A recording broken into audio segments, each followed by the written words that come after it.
Bonjour Franck, Bonjour. aujourd'hui on va parler de géobiologie. Et les autres pièces?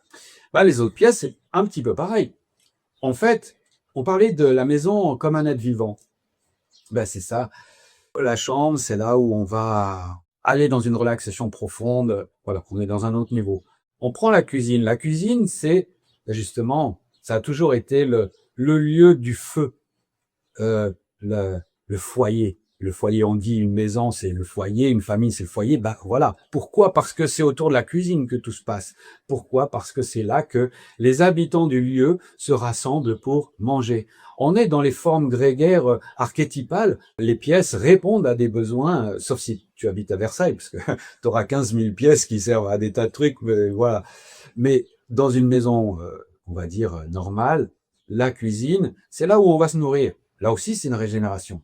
Si dans la nuit, dans la cuisine ou le salon où on mange ou la cuisine où on fait la cuisine, il y a des perturbations, qu'est-ce qui va se passer? Pas forcément.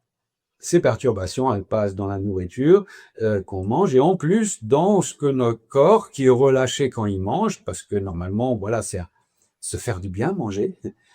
Et finalement, si on est un peu relâché, oui, on prend aussi, on absorbe. Le salon, c'est un endroit où on se détend aussi. Finalement, globalement, dans toute la maison, sauf si on a un bureau où on va être plus actif intellectuellement, mentalement, ou dans le jardin, si on est plus actif physiquement, voilà.